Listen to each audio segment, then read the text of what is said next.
10월달 고용보고서를 발표하지 않겠다라는 미국 노동부 전격 발표가 나왔습니다. 이 소식 전해지면서 암호화폐 시장에 급격한 충격파가 일었는데요. 이 연방정부의 지표 발표가 취소되면서 연준의 12월달 금리 인하 기대감이 급락했습니다.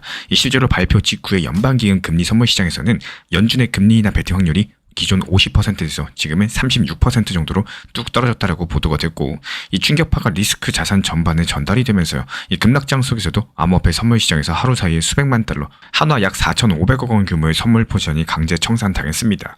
특히 롱 포지션 위주로 청산되면서 XRP를 포함한 암호화폐 가격이 크게 흔들리고 있는 상황이죠. 하지만 정말로 미국이 일부러 XRP를 공격하고 있다라고 볼 수가 있을까요? 일단 표면적으로 봤을 때 이번 발표가 중장기 셧다운 지연 탓입니다. 실제로 미국 경제매체에 따르면은 미국 노동통계국은 연방정부의 예산 셧다운으로 10월 조사가 완료되지 못해서 10월달 고용보고서를 건너뛰기로 했다라는 거. 현재 상황에서는 미국 셧다운이 종료가 된 상황이지만 지난 43일 동안 실제로 셧다운이 됐었죠. 이 노동부가 가을 조사 자료를 뒤늦게 수집할 수가 없다라고 밝힌 겁니다. 이런 것들 때문에 10월 자료는 11월 보고서에 포함되도록 늦춰졌고, 이 표면적으로 보면 그냥 정부 셧다운 문제가 원인인 셈이죠. 그리고 여기서 한 걸음 더 들어가 보면요, 이 시장의 파장과도 연결되는 숨겨진 맥락이 보입니다. 먼저 달력상으로 연준의 마지막 회의가 다가오고 있기 때문에 이 노동 통계 취소 소식은 페드 금리 결정의 불확실성을 키우고, 이 늦춰진 월별 고용과 임금 데이터는 지금 연준 결정의 중요한 참고 자료인데요. 이런 것들을 잃어버렸다라는 거. 그리고 실제로 이런 자료 지연이 연준의 결정 과정에 악재로 작용할 수 있다라고 전문가들은 진단하고 있습니다. 시장도 역시 바로 반응을 했어요. 애초에 50%대 안팎이던 12월달 금리 인하 확률이 발표 직후에 36%까지 하락하면서 이 트레이더들이 금리 인하 베팅을 급격하게 낮춘 것이 확인이 됐습니다. 이런 변화들이 리스크 시장의 심리적인 하방 압력으로 작용한 셈이고요. 그리고 이런 상황을 두고 일각에서는 음모론이 나오고 있어요. 예를 들어가지고 일부 투자자들은 거액을 투자한 대형 세력이 숏포지션을 걸고 조작한 게 아니냐, 이런 관측까지도 내놓고 있는데 아직까지 이런 주장에 대한 근거는 없습니다. 이 시장 혼란을 설명하려는 과정된 시각일 수도 있겠죠. 하지만 실제로 이번 발표가 노동부의 현실적인 한계에서 나온 거고요. 일부러 XRP만 노린 고의적인 행위라고 단정할 근거는 전혀 없겠습니다. 그렇다면 이번 일을 둘러싼 구조적인 배경을 살펴보면요, 이 정부 셧다운과 암호화폐 정책이 묘하게 연결되어 있다는 거. 이 43일 동안 셧다운은 노동부 조사뿐만 아니라 암호화폐 현물 ETF 심사에도 영향을 미쳤었죠. 이 실제로 시장 분석에 따르면 미국 셧다운으로 인해서 미뤄진 SEC 암호화폐 ETF 심사가 지금 한꺼번에 처리가 되고 있는 상황이고, 비트와이즈, 그레이스케일, 프랭클린 템플턴 여러 가지 주요 운영사들의 XRP ETF 신청들이 모두 이번 달 11월 중에 처리되도록 일정이 압축된 상황이죠. 이런 과정에서 43일 셧다운 이후에 미국 SEC 심사 작업의 캐치업이 여러 가지 ETF에서 동시 상장을 앞당긴 핵심 요인으로서 꼽혀지고 있는 상황이고요. 그리고 이런 일정 압축이 구조적인 배경에서 의미하는 바는 앞으로 며칠 안에 XRP 관련 ETF 출시가 줄줄이 이어진다는 점입니다.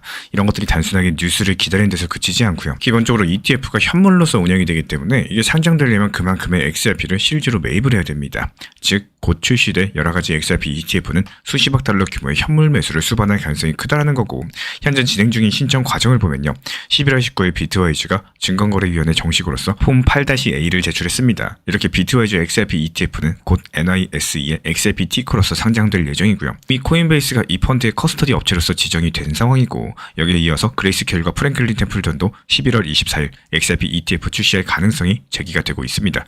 또 같은 날 그레이스케일의 도지코인 ETF까지도 상장될 전망인데요. 이 ETF 시장 애널리스트 제임스 세이파트 측에서는요, 그레이스케일과 프랭클린의 XRP ETF가 11월 24일에 출시될 것이다, 이렇게 관련 예상을 했습니다. 이렇게 주요 기관들이 연달아 가지고 XRP 상품을 내놓는다라는 거는 그만큼 대규모 자금이 XRP 시장으로 유입될 수 있다는 뜻입니다. 이미 카나리아라는 이 선발 스폿 ETF가 등장해서 시장을 달구고 있는 상황인데, 여기서 후속 투자자들이 비슷한 행보를 보인다? 그렇다면 투자자들은 기존의 현물 XRP를 사들여야 됩니다. 실제로 한 분석에 따르면요, 최근 암호화폐 레버리지 포지션 약 5억 8,300만 달러치가 청산되는 상황에서도 XRP만 유일하게 큰 폭의 상승세를 유지했다고 해요. 이런 것들이 많은 자금이 다른 고위험 자산에서 XRP로 이렇게 이동하고 있다는 신호로 해석을 해볼 수가 있겠습니다. 이런 흐름들을 봤을 때 기관들의 ETF 진입이 곧 XRP 가격의 저점 다지기랑 반대로 연결될 수 있다, 이런 전망이 나오고 있는 이유고, 투자자 심리를 살펴보면 현재는 공포와 기대감이 뒤섞여 있는 시기입니다. 갑작스러운 악재에 놀란 투자자들이 손실을 줄이려고 매도를 서두르기도 하는데요. 반면에 냉정한 시각을 가진 일부는 ETF 기대감에 주목을 하십니다. 그리고 이분들 같은 경우는 이번 급락에 대해서 역사적인 변곡점으로 보신다는 거예요. 이 말인즉슨 주요 ETF 출시를 앞둔 지금 이 시점 자체가 이 경험적으로 역사적으로 봤을 때 상승장 전의 마지막 조정 하락세가 될 수 있다는 거. 이 과거 ETF 승인 이유를 돌이켜 보시면은 이 제도권에 진입할 수 있는 상품이 생겼을 때 때 결국에 자금들은 해당 자산으로 흘러들어온 바가 있었죠. 예를 들어가지고 비트코인과 이더리움도 각각 스폿 ETF 승인 이후에 가격이 박스권 깨고 강세를 보였습니다. XRP도 역시 비슷한 패턴이 나올 수 있다라는 기대감이 커지고 있다는 거고, 물론 여기서 예측은 언제나 불확실하지만요. 이번 경우에는 단순한 불안 장세 그 이상의 구조적인 요인들이 겹쳐있다. 이런 점이 실전에서 중요한 시사점입니다. 더군다나 이번 변동성이 단순하게 XRP만의 문제가 아닙니다. 하지만 암호화폐 자체의 펀더멘탈도 여전히 건재한데요. XRP 생태계는 여전히 성장 중이고 글로벌 결제 네트워크 구축이라는 이 명확한 사용처가 존재합니다. 곧 출시될 ETF들이 말 그대로 XRP를 묻고 있다는 사실은 많은 기관과 일반 투자자가 XRP를 신뢰할 수 있는 자산으로서 여긴다. 이런 방증이기도 하겠죠. 따라서 단기적인 가격 하락을 포착할 기회로서 삼는 투자자가 늘고 있다는 거고, 단기적으로 여전히 변동성이 클 겁니다. 이 다음 주 연준회의 결과, 남은 경제지표 발표, 그리고 발표 타이밍에 따른 반응이 시장 방향을 결정지을 거예요. 다만 그 이유를 살펴보시면은 상황 자체가 완전히 달라질 수가 있다는 거. 이 11월 24일을 전후로서 주요 XRP 관련 ETF들의 출시가 이어질 가능성이 크기 때문에 그때부터 XRP 현물 매수세가 본격화될 수가 있겠습니다. 이런 것들을 통해서 XRP는 조정을 끝내고 또 저점을 다진 뒤에 새로운 상승 국면으로서 진입할 수 있는 여건이 마련될 전망이고요. 그렇기 때문에 장기적으로 보면은 규제 명확성과 제도권 수용이 이루어진 XRP는 구조적으로 더 많은 투자 기회를 갖게 될 겁니다. 이런 하락장의 시리즈도 이미 이 시장에 들어오셨다면은 결국에 버티고 살아남는 쪽으로 서야 됩니다. 이 하락장에서 가장 편안한 방법은 사실 너무나도 간단하죠. 그냥 코인 투자를 안 하면 됩니다. 안 하시면요, 스트레스도 없고 손실도 없고 차트도 안 봐도 되고 하루가 훨씬 더 평온해집니다. 말 그대로 무에 가까운 마음의 평화가 찾아오죠. 하지만 여기서 문제가 되는 게 뭐냐, 이 지금의 투자시장 전체 구조가 안 하면 뒤처지는 시대라는 거. 그냥 가만히 숨만 쉬거나 아니면 저축을 하더라도요, 이 자산 가치가 떨어지고 원화값이 폭락하고 있습니다. 조금만 늦어도 기회는 남에게 가버리고 지키기만 해도 줄어드는 게 지금의 현실이라는 거예요. 그래서 다들 알고도 들어오십니다. 알고도 이런 위험한 코인 시장에 뛰어드시는 거고, 왜냐면 리스크를 감수해야지 그 기회라는 게 생기기 때문에 어차피 여기까지 들어온 이상 뒤로 물러나가지고 뒤처지는 쪽이 아니라 살아남는 쪽, 이 수익을 내는 쪽에 서는 게 훨씬 더 낫다라는 거예요.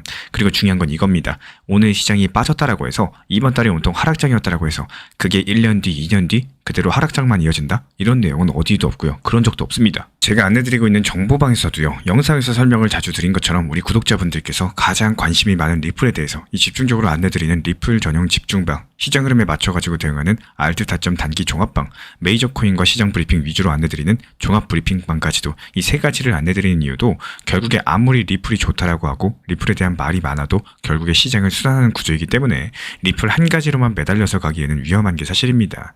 그 어떤 투자가 있어서도 몰빵 투자라는 거는 정말 위험하기 때문에 현실적인 포트폴리오랑 현금 비중에 대한 효율성을 살리기 위함이고요. 여기서 메인은 리플을 보더라도 그 외적으로 중장기적인 관점의 리플 비중, 또 비트코인에 대한 비중, 그 외 알트 타점, 그리고 현금 비중까지도 조금은 효율적이어도 상황에 맞춰가지고 대응이 가능한 포트폴리오를 구성하는 게 가장 효율적일 수가 있다는 거. 이 시장은 늘 순환합니다. 하락이 깊으면 반등도 강합니다. 겨울이 길면 봄도 확실히 찾아옵니다. 그래서 하락장에서 다져놓는 기초, 그리고 마음가짐과 평균 단가 관리, 비중 조절들이 결국에 다음 상승장에서 가장 큰 힘을 발휘하게 될 거예요. 그때 가서야 깨닫겠죠. 아, 그때가 오히려 기회였구나. 지금은 단지 시장이 조용하고 모두가 불안해하고 누구도 확신을 못하는 시기일 뿐입니다. 하지만 바로 이런 순간에 쌓아두는 준비가 나중에 진짜 빛이 된다는 거. 결국에 살아남는 거는 잘난 사람도 돈 많은 사람도 아니죠. 준비된 사람입니다. 이 하락장의 스트레스를 피할 수 없다면 오히려 이 시간을 이용해서 기초를 다지고 다음 사이클에서 웃을 수 있는 이런 위치를 만들어 보시길 진심으로 응원 도움 드리겠습니다. 리플 XRP랑 관련된 실시간 매수 매도 타점 속보들까지 우리 신사 채널 차원에서 모니터링 중에 있고요. 우리 신사 채널을 구독해 주신 분들 중에서 실시간 커뮤니티랑 입장 원하시는 분들 현재 보이시는 번호로 문자 신청 주시면 입장 도움 드리겠습니다. 오늘 영상도 끝까지 함께 해주셔서 정말로 감사드립니다. 우리 구독자분들에게 코인 신사 채널은요, 단순한 투자 채널이 아닙니다. 때로는 아들처럼, 때로는 형이나 오빠처럼, 또 때로는 냉정한 전문가로서 그렇게 곁에 있고 싶습니다. 누군가의 아들은 이렇게 말합니다. 괜찮아요. 아직 기회 있어요. 또 누군가의 심리 트레이너는 이렇게 말을 하죠. 지금 흔들리시면 안 됩니다. 이런 타이밍엔 반드시 버티셔야 됩니다. 그리고 때로는 악재가 시작됐기 때문에 지금은 비중 조절할 타이밍입니다. 이렇게 말을 합니다. 그리고 또 누군가의 전문가로서 이 구간은 분명히 좋은 타점이 될 것입니다. 이런 말씀도 드릴 수가 있겠죠. 그렇게 저는 매 순간마다 시장을 바라보고 있습니다. 이 시장이라는 건 늘 변화를 하고요. 감정은 그것보다 훨씬 더 빠르게 흔들릴 겁니다. 하지만 그때마다 우리 코인신사 채널은 밤새 차트 지켜보면서 누군가의 불안이 덜어지기를, 또 누군가의 손실이 멈추길 바라면서 그 마음을 담아서 한 줄 한 줄 브리핑을 시작합니다. 이 투자라는 건 숫자 싸움이 아니라요, 마음 싸움이고 그 심리가 전부인 영역입니다. 이 시장에서 끝까지 버틸 수 있는 힘, 그거는 정보보다 함께 가는 사람에게서 나와요. 우리 구독자분들이요, 절대로 혼자가 아니라는 거를 이 목소리로서 꼭 전해드리고 싶습니다. 오늘도 우리 구독자분들 곁에서 가족처럼 함께 걷는 동반자 코인신사 채널이었습니다. 현재 미국 상원이 예정된 청문회에서 마이크 셀렉 CFTC 위원장 지명자를 상대로서 암호화폐 규제에 관해서 집중 질의를 한다는 건데요. 언뜻 들어봤을 때 또 미국 정부가 암호화폐를 옥죄는구나 싶을 수가 있겠지만, 하지만 저는 이 사안에 대해서 단순하게 그렇게 해석하지는 않습니다. 이 표면적으로 봤을 때 규제 강화냐 아니면 새로운 규제냐 뭐 이런 문제가 있는 것 같지만, 사실 여기에는 훨씬 더 깊은 이야기가 숨어 있었다라는 거, 오늘은 그 숨은 층을 파헤쳐 보도록 하겠습니다. 흔히 이런 뉴스를 들으면 미국이 암호화폐를 또 옥죄려는 건가 이런 반응부터 나옵니다. 특히 상품선물거래위원회 CFTC 같은 경우는 암호화폐 규제에서 SEC에 비해서 덜 알려진 기관이기 때문에 이번 지명자가 누구인지 모르는 분들도 계실 겁니다. 근데 셀릭이라는 인물이 등장했다는 사실 자체가 상당한 의미를 가지고 있는데요. 그가 바로 암호화폐 규제의 판도를 바꿀 만한 인물이기 때문이죠. 이 겉으로 드러난 사건 뒤에는 사실 중요한 규제 방향성이 숨어 있었다라는 거. 이번 소식을 접한 암호화폐 커뮤니티에서는 다양한 반응들이 나와주고 있습니다. 어떤 사람들은 셀릭이 친암호화폐 인사다라고 기대를 하고 있고, 또 다른 사람들은 미국 규제 당국이 여전히 시장을 주시하고 있다면서 반대로 우려를 하고 있습니다. 이런 반응들을 봤을 때 이번 청문회가 시장에 상당한 이정표가 될 것 같다는 예감이 드는데요. 참고로 이번 청문회 같은 경우는 상업농업위원회에서 실제로 열렸습니다. 이 셀릭 후보자는 암호화폐 규제 방향과 미국 SEC랑 협력, 그리고 선거 결과를 포함해서 예측 시장 규제 같은 민감한 이슈들에 답변을 했고, 아직까지 구체적인 답변 내용은 나오고 있지 않지만 이미 눈길을 끄는 부분이 충분히 있었다는 거. 이 실제 청문회가 열리기 직전에 글로벌 시장에서는 비트코인과 주요 알트코인들이 큰 변동성을 보였고, 이런 흐름들 속에서 정부 발표였다 보니까 이 기대감과 우려감이 엇갈리고 있는 상황입니다. 그리고 먼저 셀릭이 어떤 사람인지 살펴보겠습니다. 현재 미국 SEC의 암호화폐 태스크포스에서 수석 법률 고문을 맡고 있고, 이 암호화폐 업계에서 상당히 알려진 인물인데요. 이전에는 CFTC에서 일하면서 금융사기위원회장 보좌관을 지내기도 했고요. 유명 로펌 윌키퍼 앤 갤러거의 파트너로 활동하기도 했습니다. 이렇게 전통 금융과 암호화폐 시장까지도 모두 아우르는 경력을 갖고 있다 보니까 2025년 10월 달에는 트럼프 행정부가 CFTC 위원장 후보로 고려 중이라는 보도도 있었고, 그만큼 현재 셀릭이 규제 이슈에 발달하는 방증이 였죠. 여기서 재밌는 사실은 셀릭이 암호화폐, 특히 XRP, 리플의 법적 지위에 대해서 상당히 명확한 입장을 드러냈다는 점인데요. 예를 들어가지고 지난 2013년 당시 XRP에 대해서 이 리플 자체가 단순한 코드일 뿐이고 금이나 위스키처럼 교환 가능한 상품이다라고 언급을 남긴 바가 있었고, 즉 XRP를 증권이 아니라 상품으로 봐야 된다는 겁니다. 또 한 번은 SEC가 리플한테 요구한 약 20억 달러 정도의 벌금 논리를 두고 그걸 정당화하기는 쉽지 않다라고 비판하기도 했는데요. 특히 리플 XRP 커뮤니티에서는 그를 친 리플 인사로 여기는 분위기까지도 생겨났어요. 물론 XRP만 편든 건 아니었습니다. 자산 그 자체랑 그 자산을 활용하는 이 계약 구조를 구분하는 시각을 갖고 있었기 때문에, 예를 들어가지고 XRP 토큰 그 자체는 상품이라고 보고 기업들이 XRP를 이용해서 상품이나 서비스를 제공을 할 때 그 구조에 투자 계약 요소가 들어가면은 그 부분에 대해서 증권 규제가 적용될 수 있다라고 본 겁니다. 어찌됐든 간에 셀릭은요, 이 XRP는 증권이 아니다라는 방향성을 꾸준히 보여줘 왔다라는 거. 이런 흐름들을 이해하려면 미국 암호화폐 규제의 전반적인 맥락 자체도 중요합니다. 사실 미국 내에서 암호화폐 규제는 미국 SEC, CFTC 간의 상품 관할권 싸움 같은 면이 있었는데요. 전통적으로 비트코인 같은 자산들은 상품으로 취급돼서 CFTC 관할이었고, 많은 알트코인들은 투자 계약 논리가 적용돼서 SEC 관할로 보기도 했었죠. 근데 아무래도 이런 입장 자체가 모호하다 보니까 지금 이 시점 미국 의회는요, 암호화폐를 어떻게 볼 것인지에 대해서 법적으로 확정을 하려고 합니다. 실제로 미국 하원에서는요, 암호화폐를 상품으로 정의하면서 CFTC의 권한을 명확히 주는 이런 법안들을 통과시켰고, 상원에서도 이런 것들을 심사하고 있습니다. 만약에 이게 현실이 된다? 주요 암호화폐는 기존처럼 SEC의 규제를 받지 않으면서 CFTC의 감독 아래 놓이게 되는 거고, 그리고 셀릭은 바로 그 CFTC 쪽에서 핵심 역할을 맡게 될 사람이라는 겁니다. 이번 셀릭의 등장 자체가 암호화폐를 증권으로 보느냐 상품으로 보느냐 이런 논쟁에 기름을 부을 수 있는 포인트라는 얘기겠죠. 여기서 재미있는 사실 한 가지만 더 얘기해보면, 이 트럼프 정부 초기에는 CFTC 후보로서 한 차례 인선이 있었다는 거예요. 전직 CFTC 위원 브라이언 킨덴스가 지명됐다가 물러났었는데 일부 업계 인사들이 충분히 친암호화폐 인사로 보지 않았다라고 합니다. 그러던 차에 새로운 대안으로 떠오른 사람이 바로 셀릭이었죠. 언론에서도 드디어 암호화폐의 밝은 전문가가 나온다는 식으로 보도를 했고, 실제로 카르다노 창업자 찰스 호스킨슨 같은 인사도 SNS에다가 셀릭은 CFTC를 잘 이끌 인물이다 이렇게 언급을 하면서 기대감까지도 보낸 바가 있습니다. 있습니다. 이런 배경들 덕분에 암호화폐 업계 전체가 셀릭의 이름을 더 주목하게 된 거고, 표면적으로만 봤을 때 보면은 이와 CFTC 청문회가 단순한 지명 절차처럼 보일 수 있어요. 하지만 이 사건의 본질은 거기에 그치지 않는다라는 거. 이제 우리는 셀릭이 CFTC 위원장으로 확정된다면은 과연 어떤 변화가 있을지 구조적으로 살펴볼 차례라는 겁니다. 지금까지를 정리드려보자면요, 마이클 셀릭은 암호화폐 규제 분야에서 비교적 친암호화폐적인 입장을 보인 인물이고, 특히 XRP에 대해서는 상품으로 봐야 된다라는 방향성을 견지해왔고요. 암호화폐 산업을 규제 속에서도 육성해야 된다라는 평가를 받아왔습니다. 이제 본격적으로 만약에 셀릭이 CFTC 위원장으로 확정이 된다면은 XRP를 비롯한 암호화폐 시장에 어떤 변화가 있을지 구체적으로 살펴보도록 하겠습니다. 이 먼저 시스템 전반에 보죠. 그리고 지금까지 정리해보면 마이클 셀릭은 암호화폐 규제 분야에서 비교적 친암호화폐적인 입장을 보인 인물입니다. 특히 XRP에 대해서는 상품으로 봐야 된다는 방향성을 견지해왔고요. 암호화폐 산업을 규제 속에서도 육성해야 된다는 평가를 받아왔습니다. 이제 본격적으로 만약에 셀릭이 CFTC 위원장으로 확정이 된다? 그렇다면 XRP를 비롯한 암호화폐 시장에 어떤 변화가 있을지 구체적으로 살펴보겠습니다. 이 먼저 시스템 전반에 보죠. 현재 미국 의회에서는 암호화폐 규제 권한을 어디에 둘지 논의 중입니다. 하원에서는 암호화폐를 상품으로 명확히 규정해서 CFTC의 관리 권한을 주자라는 법안을 통과시켰고, 미국 상원에서도 이런 것들을 심사하고 있다는 거.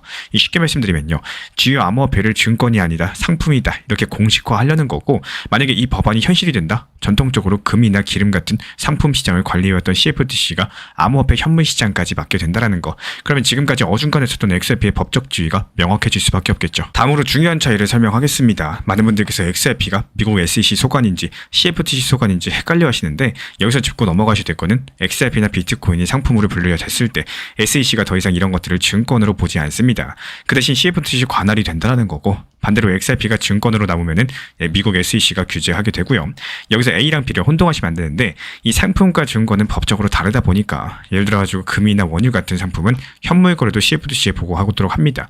XRP가 상품이면은 CFTC는 암호화폐 거래소랑 파생상품 시장의 공정성을 강력하게 관리하게 될 거고, 또 셀릭의 취임 자체가 이 CFTC랑 SEC 협력 구도에도 변화를 가져올 수가 있다는 거. 지금은 SEC랑 CFTC가 암호화폐를 놓고 엇박자를 내기도 했는데요. 여기서 셀릭은 SEC 암호화폐 태스크포스 일원으로서 이 두 기관 간의 규제 방식을 조정해 왔습니다. 그렇기 때문에 앞으로 셀릭이 CFTC 수장으로서 이 양 기관의 틈을 메우려고 할 가능성이 크다라는 거. 예를 들어가지고 미국 SEC랑 협업해서 법안 입법을 지원하거나 합동 권고안까지도 만드는 방식일 수가 있겠죠. 여기에서의 가장 핵심은 셀릭이 위원장이 되면 CFTC가 암호화폐 현물 시장까지 실질적으로 감독할 수 있다는 점입니다.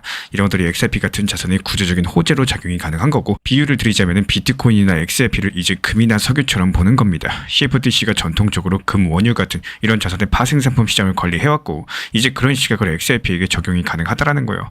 물론 이렇게 규제 주체가 바뀌더라도 목표는 똑같습니다. 시장의 건전성 확보랑 투자자 보호죠. 이런 것들이 제도권 안에서 시장을 키우려는 방향성이라고 볼 수가 있는 거고, 이상으로 셀릭이 CFTC 위원장으로 확정될 경우 생길 수 있는 제도적인 변화, 그리고 그 의미를 살펴봤습니다. 한편 이것이 현실이 된다면 당장 시장 가격보다 거시적인 흐름에 주목하셔야겠죠.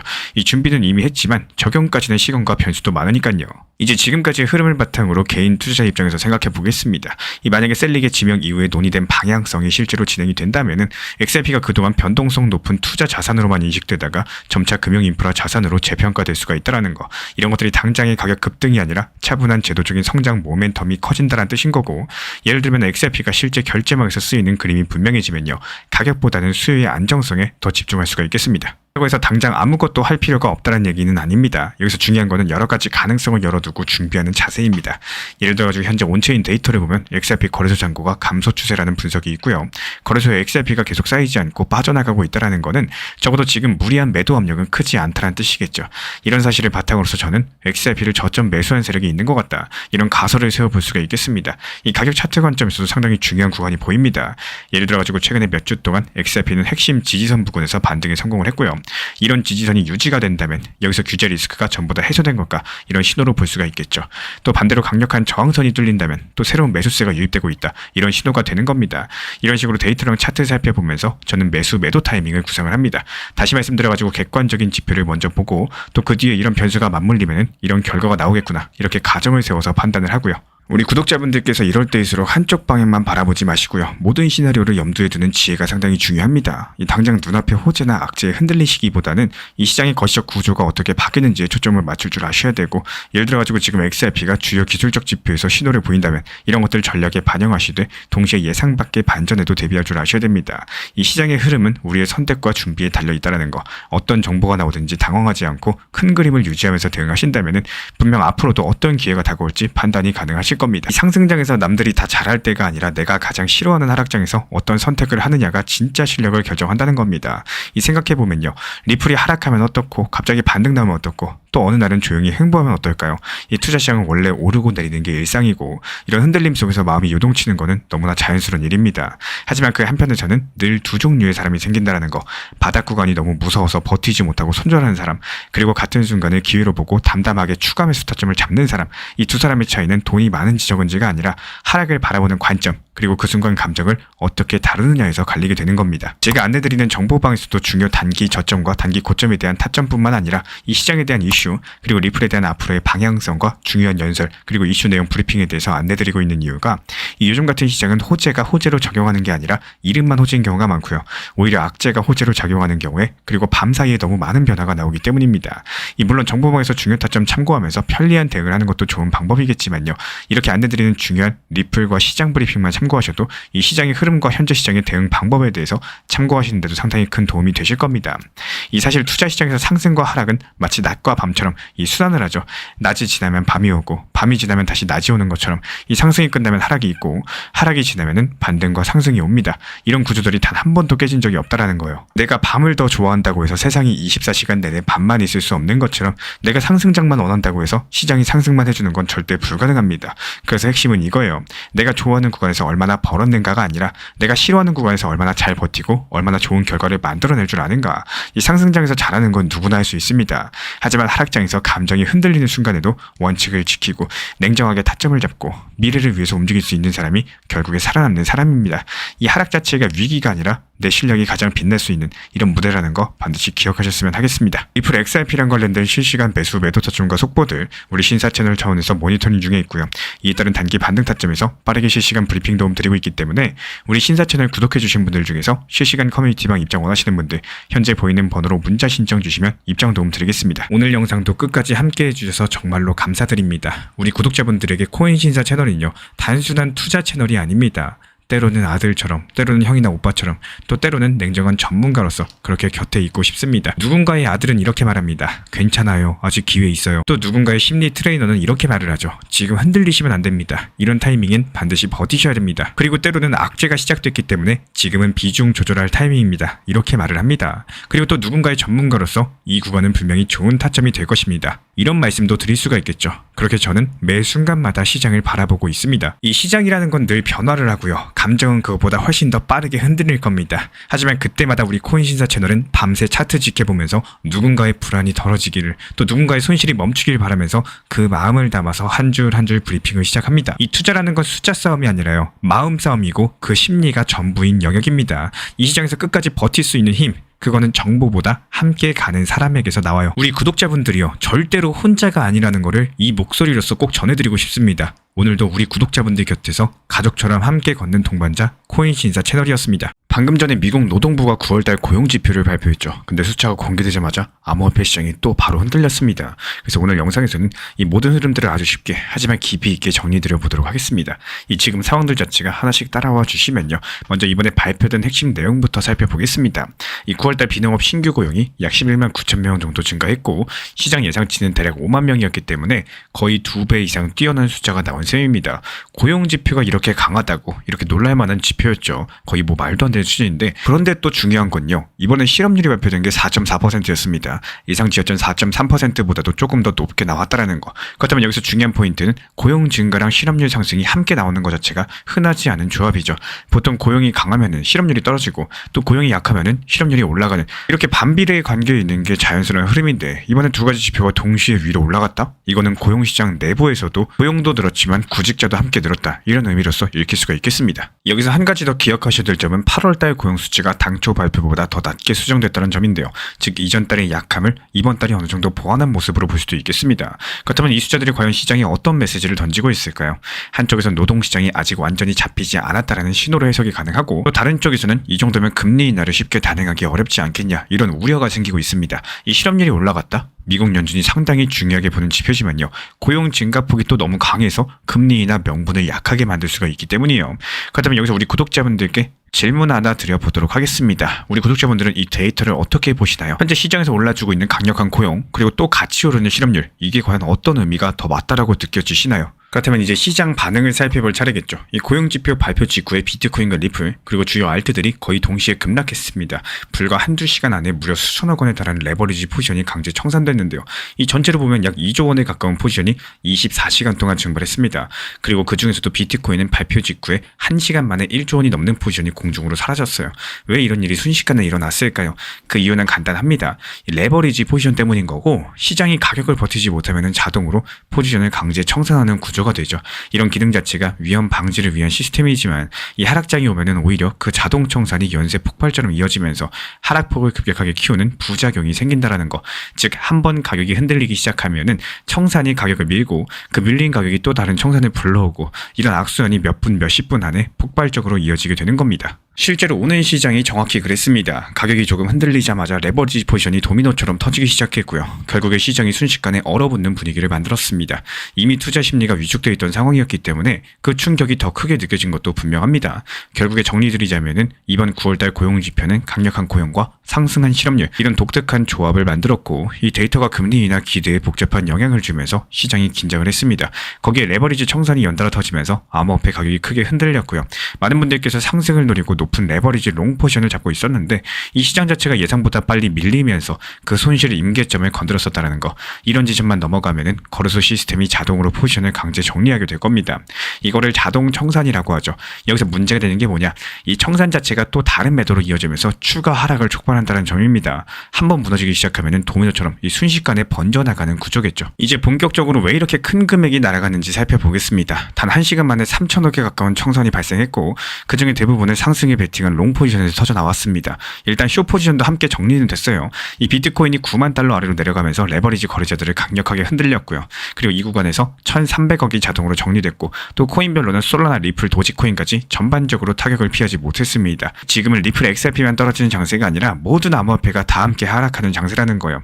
여기서 핵심은 자동 청산 메커니즘인데요. 이게 한번 가격이 무너지면 거래소에 쌓여있던 레버리지 포지션들이 줄줄이 터지면서 매도 압력이 가속됩니다. 그리고 이 매도가 또 다른 청산을 불러오는 순환 구조가 만들어지고요. 거기에 대해서 시장은 순식간에 패닉에 빠집니다. 그렇다면 이번에 XRP 이야기를 드려보도록 하겠습니다. 요즘에 XRP 투자자분들께서 가장 많이 물어보시는 것 중에 하나가 바로 이 시장 상황 속에서 XRP가 현재 어디쯤 와 있나라는 질문인데요. 사실상 11월 중순 이후에 XRP 시장에는 호재랑 악재가 동시에 몰려왔죠.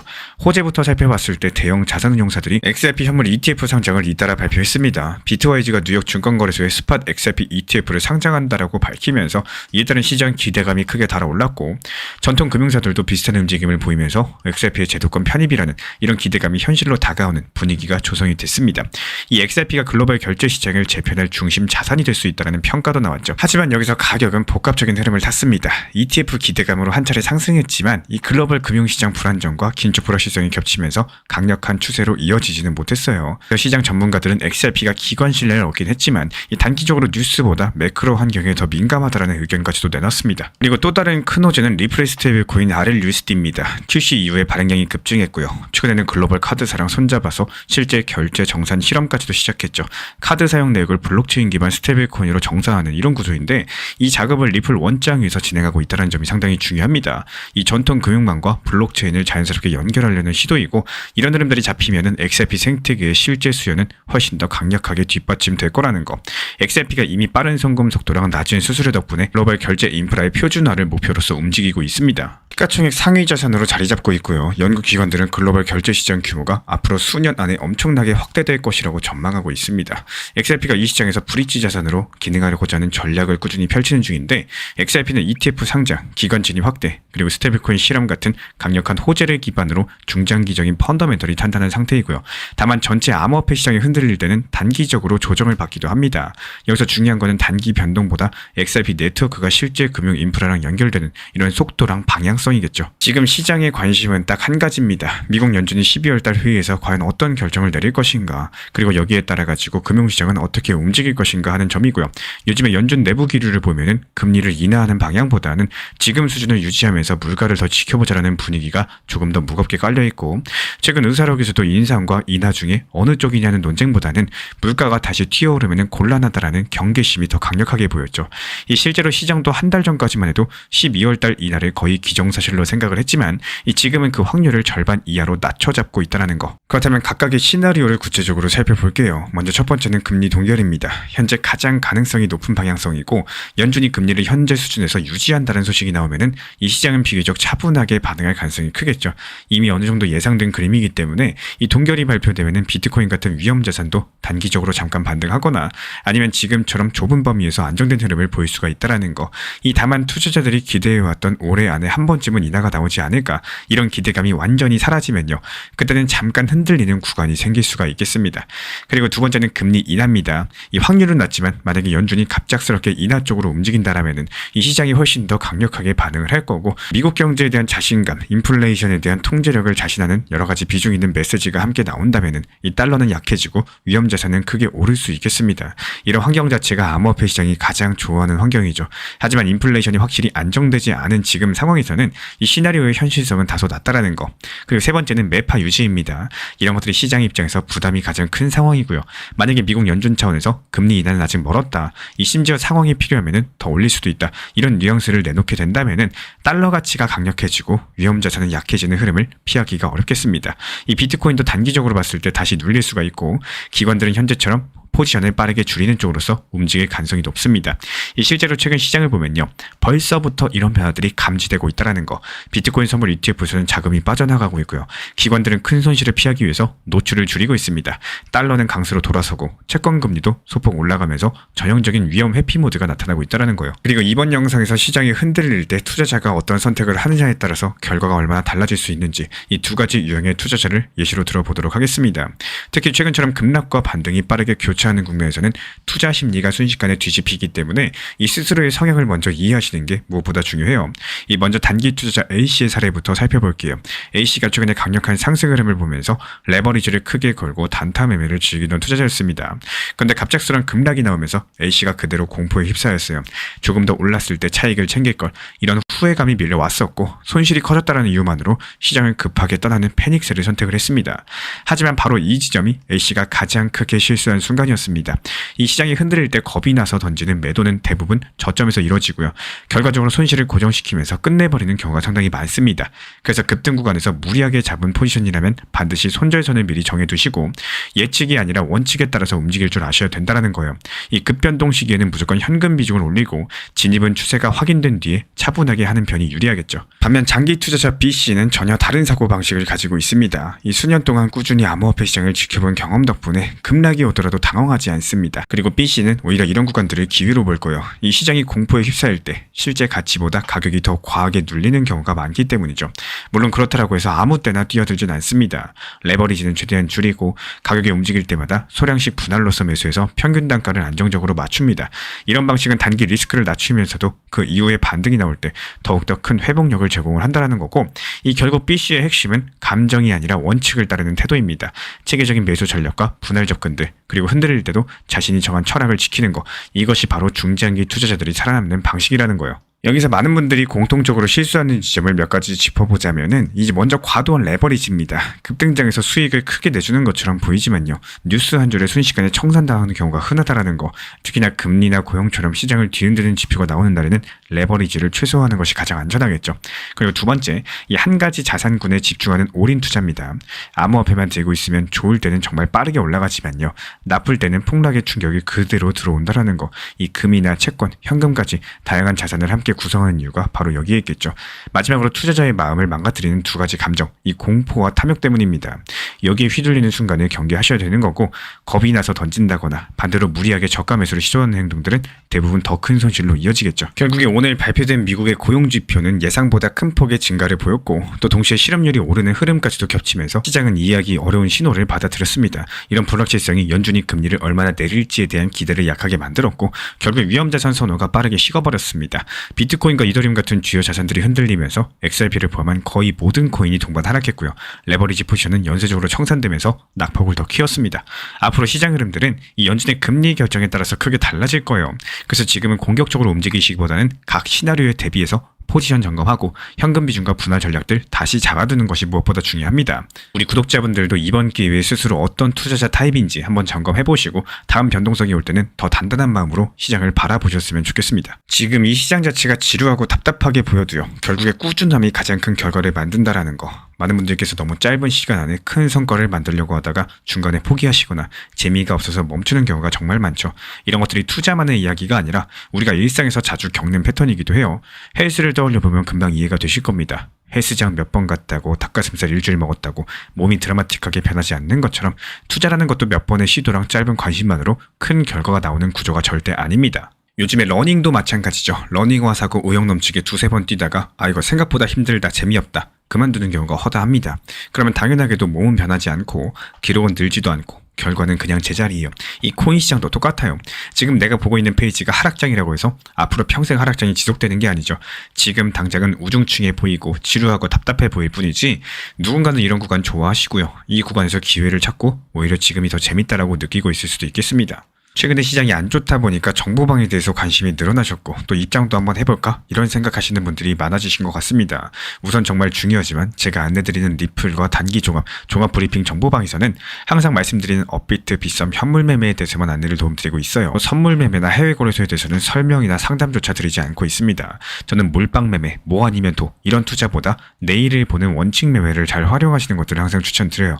이 적당한 비중 조절해서 분할 매수를 하고 또 적당한 단기 고점에 비중을 맞춰가지고 목표 타점을 걸어놓고 시장이 하락하면은 현금 비중을 통해서 오히려 단기 저점을 활용할 수 있는 이런 시장이 하락하는 상황들이 오히려 기회로 움직일 수 있는 원칙 매매를 안내 도움드리고 있기 때문에 필요로 하신 분들께서만 신청 주시면 입장 안내 드리겠습니다. 결국에는 관점의 싸움입니다. 누군가는 하락이 인해 답답하네, 그만둘까 이렇게 느끼는 반면에 또 다른 누군가는 지금이 평단 관리하고 준비할 수 있는 최고의 구간이다, 이렇게 받아들이신다는 거예요. 그리고 그 차이가 반년 뒤, 1년 뒤 더 멀리 가서는 그때 버텼던 사람과 그때 포기했던 사람의 엄청난 격차로 나타난다라는 거. 이 투자라는 게 원래 단기간의 불꽃보다 긴 호흡의 꾸준함이 승리를 만드는 구조입니다. 지금 시장이 당장 지루하다라고 해서 재미없다고 이거 작은 페이지 하나만 보시고 전체 책의 흐름을 판단하지 않는 것처럼 조금은 길게 넓게 바라보셨으면 해요. 이 결국에 시간을 이기는 거는 조급함이 아니라 꾸준함이고, 하락장에서도 이 시장을 계속 바라보고 또 배우고 대응하려고 하는 사람들만이 다음 상승장에서 웃는다는 거. 이 지금 지겨 보이는 이 구간조차요. 어쩌면 나중에 돌아봤을 때 그때가 기회였네, 그때 살 걸, 이렇게 말하게 될 순간일지 모르겠습니다. 리플 XRP 투자에 있어서 이제는 투트랙 전략이 반드시 필요해지고 있습니다. 무턱대고 몰빵하거나 반대로 또 손 놓고 기다리는 시대는 끝났어요. 첫 번째 트랙은 매달 분할 매수하시면서 시장이 빠지든 말든 일정 비중으로서 리플을 꾸준히 모아 나가시는 겁니다. 이거는 시간과 리스크를 분산할 수 있는 가장 효율적인 전략인 거고, 그리고 두 번째 트랙은 남은 현금 비중으로 알트코인 단타로서 굴려나갑니다. 수익이 나면은 그거를 다시 리플에 재투자하시면 되는 거고, 이게 바로 수익을 만드는 순환 매수 전략이 되실 거예요. 그런데 여기서 중요한 거는 단타 하실 때 조심하셔야 되는 거예요. 단타 매매 중독되면 끝장입니다. 이 매매 중독을 절대 조심하셔야 되는 거고, 예를 들어 가지고 시장이 과열인데도 지금 아니면 기회가 없다, 이런 조급한 생각에 RSI 지표가 이미 고점인데도 불안해서 또 들어가고 결국에 수익은커녕 손실만 쌓이게 되실 겁니다. 그래서 저희 채널 차원에서는 한 가지 원칙이 있습니다. 확률이 높은 날만 진입을 하세요. 그리고 시장 전체가 과매도 구간일 때, 비트코인 기준 RSI가 바닥을 찍을 때, 그때 알트코인 중에서 최근 거래량이 급등한 종목이 과매도의 경우 MACD, 볼린저 밴드, 이동평균선과 일목균형표 참고해서 신중하게 매수 진입 타점 들어갑니다. 그리고 그 외에는 아예 매매를 쉬는 날도 반드시 있어야지 진짜 단타인 거고, 그렇다면 이걸 어떻게 구별할 수 있는지 궁금하실 거예요. 여기서 챗 GPT가 등장을 합니다. 저희는 챗 GPT를 단순한 도구로 쓰지 않습니다. GPT한테 오늘 확률 높은 진입 타이밍이냐 이렇게 물어볼 수 있게 맞춤 프롬프트를 사용을 하는데요. 그리고 그 결과에 저의 실전 매매 노하우 30%를 덧붙여가지고 GPT 시그널을 보완합니다. 어떻게 하는지 궁금하신 분들 GPT 검색력과 활용 전략을 이용해가지고 이 두 가지를 한 방에 알려드리고 있습니다.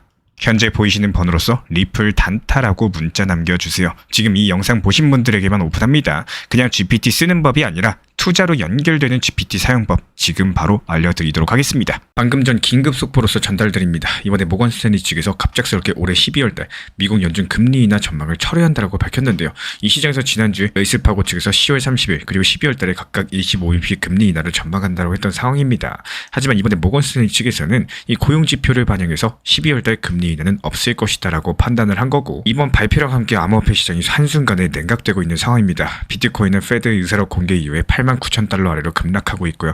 7개월 만에 최저치를 기록했어요.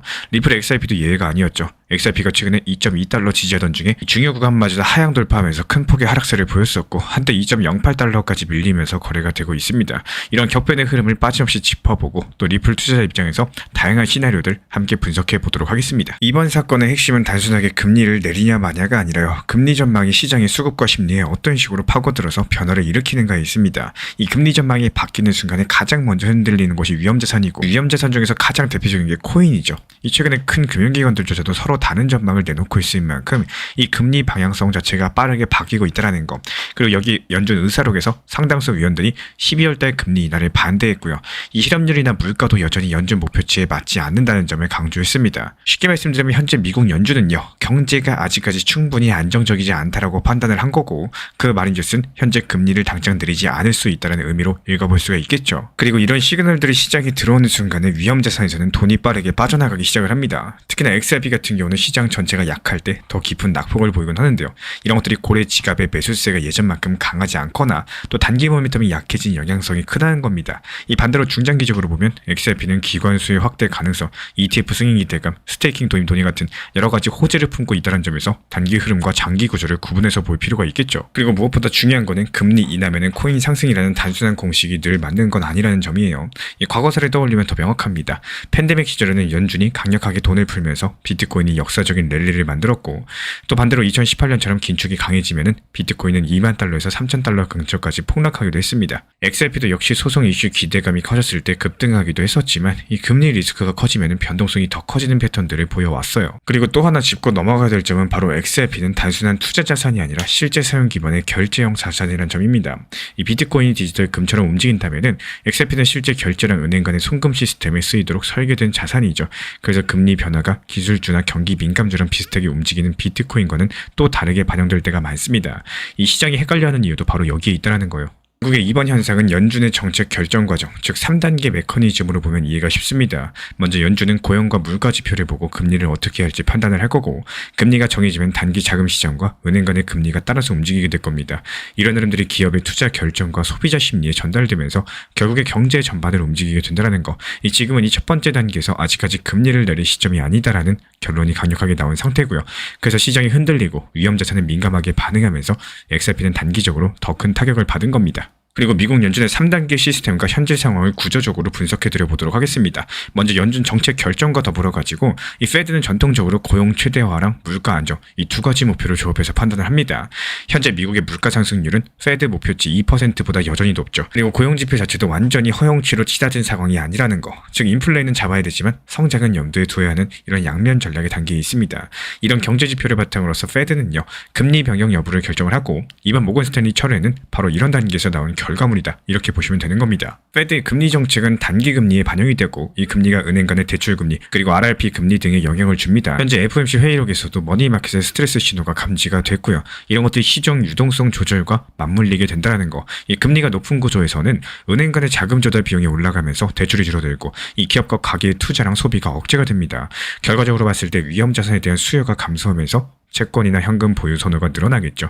이번 주 크립토 ETF에서도 이 주요 비트코인 ETF의 대규모 자금 이탈이 관찰된 배경에는 이런 유동성 긴축 우려가 깔려 있다는 거예요. 이 페드의 정책 변화는 결국에 GDP 성장률, 실업률, 물가 등의 피드백이 되어 돌아온다는 거. 예를 들어 가지고 금리 인상이 계속되면은 시간이 지나서 실업률 상승하고 소비 둔화가 나타날 수가 있고요. 인플레가 잡히면은 다시 금리 인하가 논의가 될 겁니다. 현재 시장 참여자들이 단순하게 페드 회의 날짜에 맞춰 가지고 기대를 높였다가 실망하는 이런 방식 자체가 반복되고 있는데요. 하지만 이 실물 경제 데이터는 아직까지 페드의 고삐를 늦출 정도는 아니라는 거. 실업률 하락 혹은 물가 급락 시그널이 나와야지만 1단계로 돌아가서 이제 금리 인하할 때다. 이런 신호가 나오는 거고, 이런 과정 속에서 XRP랑 암호화폐 시장을 보면요, 인플레이션 완화랑 유동성 증가가 뒷받침이 될 때 그때서야 비트코인, 이더리움 중심으로 강력한 상승 랠리가 나타나곤 했습니다. 반대로 금리가 높아지거나 유동성이 줄어들면요, 암호화폐 시장이 급격하게 조정을 받았죠. 이번에도 마찬가지예요. 이 페드의 불확실성이 커지면서 비트코인은 차트를 타고 아래로 추락하고 있고, XRP도 기술적인 지지선이 현재 이탈되면서 하락이 가속화되고 있는 상황입니다. 이제 암호화폐 시장 동향이랑 XRP 개별 측면을 분석해 보겠습니다. 이 글로벌 암호화폐 시장, 현재 암호화폐 시장은요, 연초 신고점 이후에 크게 조정받고 있다는 거. 10월달에 비트코인이 12만 6천 달러까지 상승했었지만 이 미국 연준 인사들의 발언과 데이터 발표에 따라서 심리 변화가 상당히 컸습니다. 이 비트코인과 이더리움 ETF에서는 최근 자금이 유입되기도 했었지만요, 마지막 발표일에서는 25bp 금리 인하 예측 90%에서 50%로 바뀌면서 이 기대가 꺾이면서 자금들이 빠져나갔습니다. 암호화폐 전체 시가총액은 한 달 사이에 4,210억 달러에서 3,360억 달러로서 마이너스 840억 달러 증발했고요. ETF 기관 자금 흐름 봤을 때 스팟 비트코인 ETF 지난 5일 연속 순유출을 기록하면서 이 기관 자금 조정 중에 있습니다. 반면에 새로운 알트코인 ETF들은 유입세가 이어지고는, 특히 21 시어즈랑 프랭클린 템플턴 그리고 XRP ETF가 곧 출시될 예정이죠. 실제로 캐나리 측의 XRP ETF에서는 하루 사이에 833만 달러 순유입이 있었고, 솔라나 ETF로 출시 이후에 16일 연속으로 4.2억 달러가 유입을 기록 중에 있습니다. 즉 현재 기관 자금들은 비트코인, 이더리움에서 빠진 자금을 그대로 알트코인 ETF로 서서히 분산되는 신호가 보여주고 있다는 거예요. 현재 시장에서는요, 기술적인 분석에도 약세 신호가 나타납니다. 이 비트코인이 중기 상승 추세선이 이탈됐고 RSI가 과매도에 가깝죠. XRP도 마찬가지로 2.2달러 지지를 무너뜨리고 나서 전반적으로 팔린 분위기인데, RSI 지표상으로 40일까지 내려가면서 모멘텀이 약화된 상황입니다.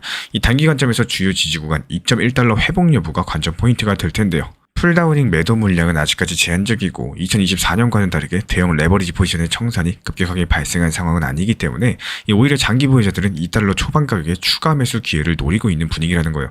저렴할 때 사자, 이런 분위기들이 슬슬 나와주고 있습니다. 최근 리플 레저에서 스테이킹 기능을 도입하는 방안을 검토하고 있다고 보도했습니다. 이거 다음 영상 통해서 다룰 예정이고요. 이 개발진은 스테이킹을 통해서 중장기 보유자에게 보상을 제공하고 네트워크 보안을 강화할 수 있다라고 밝혔고, 만약에 스테이킹이 구현되면요, 리플 레저는 단순 결제 송금을 넘어서 유동성 생태계로서 영역을 확장할 수 있게 될 겁니다. 이런 것들이 XRP 가격 발견 구조를 개선하고 또 장기적으로도 활용도를 높이는 호재이기 때문에, 하지만 현재 시장에서는 이런 기술적인 호재보다는 금리 거시 이슈가 더 크게 작용을 하고 있습니다. 여기서 전문가들은 최근의 하락장에서 단기 반등의 과도한 기대보다는 전체 시장 구조를 면밀히 살펴라고 조언을 하고 있고요. 여기서 요령은 주요 지지 저항선을 주시하면서 급락시 냉정하게 대응을 하는 겁니다. 과거 페드 사이클에서도 볼 수 있는 것처럼 완화 기조 전환 시에 암호화폐 시장의 반등폭은 거셌습니다. 예컨대 2025년 8월 잭슨홀에서 페드의 완화적 신호가 발표가 됐을 때 비트코인은 며칠 사이에 11만 3천 달러에서 11만 7천 달러로 반등했고요. 비트코인 ETF는 하루 11.8억 달러가 유입되기도 했습니다. 반면에 2018년 이 페드 금리 인상기에서는 비트코인이 2만 달러에서 3천 달러로 폭락한 전례가 있어요. XRP도 이것과 비슷한 성향을 보여주고 있기 때문에 이 페드 긴축기에서는 변동성이 크고 등락폭이 확대되면서 페드 완화기에서는 장기 상승 랠리를 경험해왔습니다. 현재 사이클 어떻죠? 이 과거 2023년과 마찬가지로 기대감에서 실망감의 와중에 있습니다. 따라서 우리 구독자분들께서는 단기, 중기, 장기 투자 배경을 각각 별개로서 고려할 줄 아셔야 되는데요. 그렇다면 단기적으로 봤을 때 FED의 다음 회의 전까지 계속 변동성이 클 것으로 보이고, 미국 시간 기준으로 금요일에 발표될 10월 고용 보고서랑 그리고 12월달 CPI가 변곡점이겠죠. 일단 커멘트랑 의사록으로 예상보다는 인하 기대가 낮아졌기 때문에 지금 당장은 하방 압력이 작용할 가능성이 크다라는 거. XRP도 현재 2달러 선까지 밀려있는 상황이에요.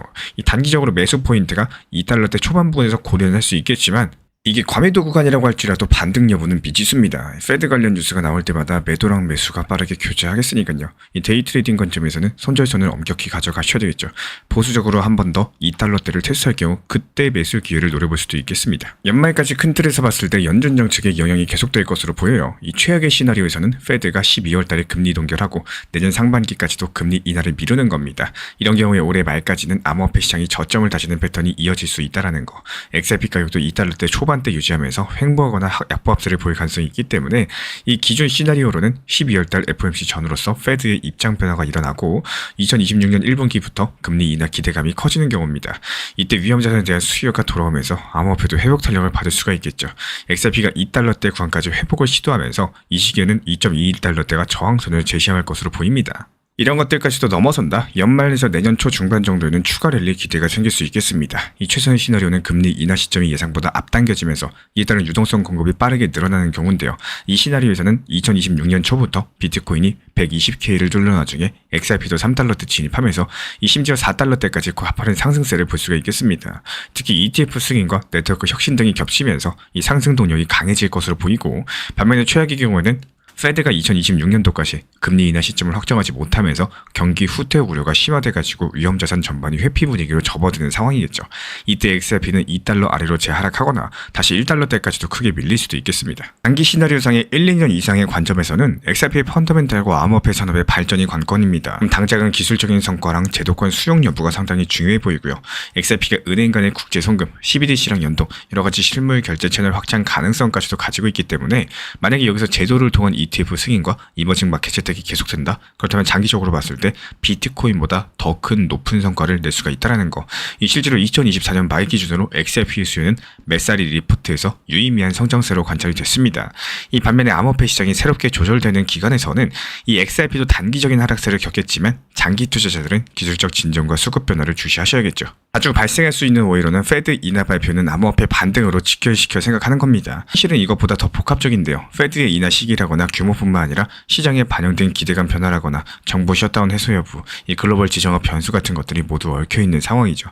게다가 또 XRP는 소송 문제만 보면 된다거나 암호화폐는 블록체인 업계 전반 같은 움직임들 단순화하는 것들이 역시 위험합니다. XRP가 비트코인이나 이더리움과는 쓰임새랑 시장 참여자가 다르기 때문에 이 같은 뉴스에도 다른 방향으로 반응할 수가 있다는 거. 예를 들어가지고 10월달 페드 의사록 공개 당시에 비트코인이 한 차례 반등할 때 XRP는 오히려 더 하락하기도 했었죠. 언급드렸던 것처럼 페드 정책 변화에 따른 시장 반응은 과거에도 나타났었어요. 2025년 8월 잭슨홀 미팅에서 페드가 완화 중인 시그널을 보냈을 때 글로벌 투자 자금이 암호화폐 시장으로 쏟아져 들어오면서 비트코인이 11만 3천 달러에서 11만 7천 달러까지 상승했고, 이 당시에 비트코인 ETF에 하루 11억 달러가 들어오는 여러가지 유입이 폭증한 바가 있습니다. XRP도 이 여파로서 가파른 상승을 보인 바가 있었고요. 반대로 2018년 페드가 긴축 정책 실행하면서 금리 인상했을 때 비트코인 2만 달러에서 3천 달러까지 추락하는 대형 조정을 겪었었죠. 이 연준의 톤이 바뀌면은 암호화폐 시장은 과민하게 반응을 해왔고 앞으로도 또 그럴 겁니다. 현재는 페드가 다시 긴축 기조로 돌아서는 신호가 강화되고 있는 국면입니다. 결론적으로 모건 스탠리의 금리 인하 전망 철회 발표가 단기적으로 암호화폐 시장에 강력한 하락 압력을 주었다는 거. 이 연준의 3단계 정책 프로세스 고려해봤을 때 경제 지표가 확실히 호전되지 않는 한 페드는 당장 금리 인하보다 동결 쪽을 선택할 가능성이 높아 보입니다. 이 XRP 투자자라면은 현재 흐름 주의 깊게 관찰하시면서 기술적인 지지선 이탈 여부를 엄격히 관리하셔야겠죠. 현재 시점에서 남아있는 변수는 12월달 FOMC랑 경제 지표 발표입니다. 여기서 해석이 엇갈린다면은 이번 발표로 시장이 다시 한번 위험자산 비중을 줄이고 있고, 하지만 중장기적으로 봤을 때 XRP 생태계의 확장과 경쟁력에 대한 관심도 함께 고려해 주셔야 됩니다. 이렇게 최악의 시나리오로서 경제지표가 발표된다? 손절이나 리밸런싱 같은 것들 준비하셔야겠죠. 이 기존 시나리오에서는 조정 구간 매수 기회를 노리셔야 되는 거고, 최고의 경우에는 정책 변화가 빠르게 나타나고 기술적인 호재가 겹치면서 연말에서 내년 정도의 대규모 자금 유입 가능성 열어둘 수 있겠습니다. 아직까지 시장은 불확실성이 갇혀 있기 때문에 일방적인 결론보다는 여전히 눈치 보는 단계다 잊지 마셔야 되고, 앞으로 연준과 경제지표, 암호화폐 규제 같은 것들 복합적인 흐름들 면밀히 모니터링하면서 후속 영상 통해서 또 브리핑 도움 드리도록 하겠습니다. 지금의 하락 자체가 영원할 것처럼 느껴져도요, 이 시장은 늘 우리가 예상하지 못한 순간에 방향을 바꾸고는 합니다. 생각해보면 우리가 지금 겪는 이 답답함, 이 지루한 횡보장, 이 하락 분위기가 사실 1년 전에도 똑같이 존재했고 2년 전에도 늘 반복되어 왔습니다. 우리가 잊고 있을 뿐이지 이 시장은 단 한 번도 순수하게 움직였던 적이 없습니다. 작년만 봐도 그렇죠. 6개월 동안 시장이 눌려있고 사람들이 이제 시장 끝났다 한숨 쉬던 그때 결국에 단 2, 3개월 만에 리플은 700원대에서 4,900원까지 갔습니다. 그냥 올라간 게 아니라 폭발했다는 표현이 더 어울릴 정도로요. 이런 게 바로 코인 시장입니다. 우리가 지쳐서 등을 돌리면 슬그머니 턴을 만들고, 우리가 버티기 힘들다고 느끼는 그 마지막 순간에 누군가는 조용히 평균 단가 낮추면서 기회를 쌓아두고 있다는 거. 그리고 시간이 지나서 어느새 다시 시장이 숨을 들이키고 움직이기 시작하면요, 결국에 웃는 사람은 딱 한 부류, 그 지겨운 시간을 잘 버틴 사람들입니다. 반대로 그 기간이 너무 답답해서 떠난 사람, 이제 코인 안 해라고 자리를 비워버린 사람, 그런 사람들은 상승장이 오면 늘 같은 말을 하게 됩니다. 그때 그냥 조금만 더 버틸걸, 그때 가격이 기회였는데 왜 난 그걸 못 봤을까, 이런 말들은 후회가 아니라 그 당시의 감정이 판단을 가려버린 결과물이겠죠. 제가 안내드리는 정보방에서 목표 타점과 비중에 대해서도 같이 안내드리는 이유도 결국에 감정에 의해서 매도를 해서는 안 되기 때문입니다. 매도랑 수익 실현을 해야지 될 것인데, 가장 중요한 매도, 수익 실현을 어려워하시는 분들이 너무 많은데, 그분들의 공통점 중에 하나가 매도를 감정적으로 대응하는데 그 감정을 반대 상황에서 매매하는 경우가 많다라는 거예요. 이 매도랑 수익 실현을 해야 되는 시기를 내가 기분이 좋고 박수 칠 수 있을 때 해야 되고, 만족했을 때 수익 실현 매도를 하셔야 되는데, 많은 분들께서 기분이 안 좋고 시장이 떨어지고 우울할 때 기다렸다가 불안해서 정작 필요하지 않은 상황에서 매도 손절매를 해버리시는 분들이 많다라는 거예요. 이 7월달 리플이 4,850원 돌파하고 4,900원대 돌파하면서 5,000원, 만원 이상 간다, 이런 말이 많이 나올 때 왜 리플 정보방에서 저희가 4,850원이라는 가격에 매도 타점을 드렸을까요? 이미 너무 과열되어 있었고 리플 상승에 많은 분들이 기분이 좋으셨고, 실제로 낮은 평단이셨던 분들은 더욱 박수 치셨을 때 그 상황에서 내 것으로 챙겨야지 정말로 내 것이기 때문이기도 합니다. 그래서 저는 이렇게 말씀드리고 싶어요. 시장이 흔들릴수록 마음을 단단히 먹으셔야 된다라고. 왜냐면 이 구간을 견딘 사람만이 다음 상승장에서 낮은 평단으로 진짜 웃을 수 있기 때문입니다. 지금의 하락과 지루함은 끝이 아니라 누군가에겐 기초를 다지는 시간이고, 앞으로 다가올 상승을 버틸 체력을 기르는 준비 기간입니다. 이 결국에 시장은 늘 그래요. 지루한 뒤에 움직임이 오고, 하락 뒤에 반응이 오고, 침묵 뒤에 폭발이 옵니다. 지금 이 시간을 어떻게 보내느냐에 따라서 6개월, 1년 뒤 표정은 완전히 달라질 거라는 거. 저는 항상 버티는 사람, 기회를 준비한 사람, 흔들려도 끝까지 남아있는 사람들을 응원 도움 드리겠습니다. 신사 채널을 구독해주신 구독자분들께서 신사 채널에서 운영 중에 있는 실시간 매수 매도 타점, 실시간 커뮤니티를 입장 원하시는 분들은 현재 보이시는 번호로 문자 신청 주시면 입장 도움 드리겠습니다. 리플 XRP 투자에 있어서 이제는 투트랙 전략이 반드시 필요해지고 있습니다. 무턱대고 몰빵하거나 반대로 또 손 놓고 기다리는 시대는 끝났어요. 첫 번째 트랙은 매달 분할 매수하시면서 시장이 빠지든 말든 일정 비중으로서 리플을 꾸준히 모아 나가시는 겁니다. 이거는 시간과 리스크를 분산할 수 있는 가장 효율적인 전략인 거고, 그리고 두 번째 트랙은 남은 현금 비중으로 알트코인 단타로서 굴려나갑니다. 수익이 나면은 그거를 다시 리플에 재투자하시면 되는 거고, 이게 바로 수익을 만드는 순환 매수 전략이 되실 거예요. 그런데 여기서 중요한 거는 단타 하실 때 조심하셔야 되는 거예요. 단타 매매 중독되면 끝장입니다. 이 매매 중독을 절대 조심하셔야 되는 거고, 예를 들어 가지고 시장이 과열인데도 지금 아니면 기회가 없다, 이런 조급한 생각에 RSI 지표가 이미 고점인데도 불안해서 또 들어가고 결국에 수익은커녕 손실만 쌓이게 되실 겁니다. 그래서 저희 채널 차원에서는 한 가지 원칙이 있습니다. 확률이 높은 날만 진입을 하세요. 그리고 시장 전체가 과매도 구간일 때, 비트코인 기준 RSI가 바닥을 찍을 때, 그때 알트코인 중에서 최근 거래량이 급등한 종목이 과매도의 경우 MACD, 볼린저 밴드, 이동평균선과 일목균형표 참고해서 신중하게 매수 진입 타점 들어갑니다. 그리고 그 외에는 아예 매매를 쉬는 날도 반드시 있어야지 진짜 단타인 거고, 그렇다면 이걸 어떻게 구별할 수 있는지 궁금하실 거예요. 여기서 챗 GPT가 등장을 합니다. 저희는 챗 GPT를 단순한 도구로 쓰지 않습니다. GPT한테 오늘 확률 높은 진입 타이밍이냐, 이렇게 물어볼 수 있게 맞춤 프롬프트를 사용을 하는데요. 그리고 그 결과에 저의 실전 매매 노하우 30%를 덧붙여가지고 GPT 시그널을 보완합니다. 어떻게 하는지 궁금하신 분들 GPT 검색력과 활용 전략을 이용해가지고 이 두 가지를 한 방에 알려드리고 있습니다. 현재 보이시는 번호로서 리플 단타라고 문자 남겨주세요. 지금 이 영상 보신 분들에게만 오픈합니다. 그냥 GPT 쓰는 법이 아니라 투자로 연결되는 GPT 사용법 지금 바로 알려드리도록 하겠습니다. 이번에 리플 측에서 리플렛즈의 스테이킹 기능 도입 검토하고 있다는 소식이 나왔습니다. 리플 X 엔지니어링 책임자 아키넬레 측에서는요, 2023년 말 블로그 글에서 만약에 리플렛즈 네이티브 스테이킹 지원한다면은 네트워크 설계랑 자산에 어떤 변화가 생길지를 탐구했습니다. 그리고 리플렛즈 원 개발자자 리플 CTO인 데이비드 슈워츠 측에서도 계층 합의 분할과 영지식 증명 기반 모델 같은 여러 가지 아이디어를 제안하면서 논의를 이어갔었고, 이렇게 논의가 활발해진 배경에는 XRP 디파이 생태계에서 아직 작은 역할만 하고 있다는 현실이 있습니다. 실제로 2025년 현재 리플렛즈의 총 TVL 총 예치 자산은 1억 달러 미만으로서 이더리움이나 솔라나 같은 다른 체인에 비하면 현저히 적은 편인데요. 여기서 네이티브 스테이킹이 도입된다? 그럼 이자 수익을 찾는 자금들이 리플렛즈로 유입돼가지고 생태계 확장에 속도를 낼 수 있을 것으로 기대가 되고 있습니다. 이렇게 큰 틀에서 리플렛즈 스테이킹 논의는 단순하게 보상을 얻기 위한 아이디어 그 이상이겠죠.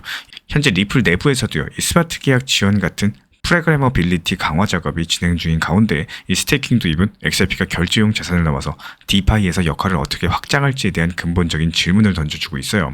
하지만 이 리플 레저의 근간인 독특한 설계 원칙과 어떻게 어울릴지, 이 투자자들과 커뮤니티는 어떤 반응을 보이는지 여러 가지 고려해야 될 요소가 많다라는 겁니다. 그렇다면 리플 레저의 현재 구조랑 스테이킹 아이디어가 어떻게 맞물리는지 본질을 한번 살펴보겠습니다. 먼저 리플 레저의 현재 설계를 이해하셔야겠죠. 리플 레저는 2012년 만들어진 퍼블릭 블록체인이고요. 이 중소규모 금융기관이 신뢰할 수 있는 분산 원장으로서 자리 잡았습니다. 이 리플 레저의 합의 알고리즘은 전 세계 곳곳에 신뢰할 수 있는 검증인들이 순서를 정해서 합의합니다. 이때 비트코인과 이더리움 같은 블록체인과 다르게 이 새로운 블록을 만들 때 보상이 주어지는 블록 보상이 없습니다. 오히려 리플 레저의 거래 수수료는 네트워크 과부하 방지를 위한 소각 방식으로서 설계돼 가지고요. 이 공급을 줄이는 역할을 한다는 것. 즉 수수료를 받거나 보상으로 돌려주는 구조가 아니라 모두 다 태워버리는 겁니다. 이런 설계들 덕분에 리플 레저가 처리 속도가 빠르고요. 또 비용까지도 저렴하면서 검증인은 보수를 위한 경제적 유인이 아니라 네트워크 건강을 위한 책임감으로서 참여하는 이런 시스템이 됐습니다. 스테이킹은 보통 지분증명 네트워크에서 유통량 일부를 묶어가지고 네트워크 운영에 참여하고 그 대가로서 새로운 암호화폐 보상을 받는 메커니즘인데요. 여기서 이자는 안정적인 참여를 유도해서 보안을 강화시키고요. 또 보유자들한테 거버넌스 참여의 기회까지도 줍니다. 하지만 리플 레저 같은 경우는 기본적으로 보상이나 처벌 없이 운영되는 시스템이기 때문에 이 네이티브 스테이킹을 도입하면은 지금까지의 설계 원칙과 부딪힐 수가 있다는. 예를 들어가지고 아키닐레는 거래 수수료가 소각되고 검증자의 신뢰가 지분이 아닌 성능으로서 얻어진다는 기존 원칙을 꼽으면서요. 이 스테이킹이 도입되면 가치 순환 방식을 재설계해야 된다. 관련 설명을 남겼습니다. 실제로 현재 리플 레저에서는 소각된 수수료가 유통량 감소를 일으키고요. 기관들이 신뢰할 만한 검증인을 선정해서 UNL까지도 구성하는 구조인데 이 구조가 거래 효율성을 높이고 또 안정성을 유지하지만 한편으로는 외부에서 이자를 얻으려는 자금들이 흐르기 어렵다는 단점도 있습니다. 이런 것들 때문에 XRP 홀더랑 시장은 이미 리플 레저 바깥에서 수익을 얻는 방법을 찾아왔습니다. 예를 들어가지고 코인 중개업체나 디파이 프로토콜에서요. 이 XRP 예치에 따른 이자를 제공하는 시도들이 이루어지고 있었고 이제 리플 레저 생태계에서 어떤 선택지가 있는지 확인해 보자면은 이 리플 X의 아키닐레 측에서는요. 2023년 블로그 글에서 네이티브 스테이킹을 지원하려면 두 가지 필수 조건이 필요하다고 밝혔습니다. 이 첫 번째가 스테이킹 보상의 원천, 즉 보상을 줄 수익원이 필요하다는 거. 그리고 두 번째가 공정한 분배 방식이 필요하다는 겁니다. 현재 리플 레저는 수수료를 모두 소각하기 때문에 이 공급은 줄어들지만 그 수익은 어느 누구도 가져가지가 않죠. 여기서 스테이킹 도입하려면 이런 구조들을 뒤집어야 되는데 아키닐레 측에서는 예를 들어가지고 이 프로그래머빌리티 기능을 확장하면서 이 새로 생기는 거래 수수료를 보상풀에 쌓는 이런 방식들을 제안을 했어요. 즉 앞으로 스마트 계약 기능 같은 새로운 기능들이 추가될 때마다 여기서 생기는 수수료를 모아가지고 스테이킹 보상으로 쓸 수 있다는 의미입니다. 그리고 분배 방식 설계 역시 상당히 중요합니다. 전통적인 지분 증명 방식에서는 검증자가 스테이킹 란에 따라가지고 보상을 받지만요.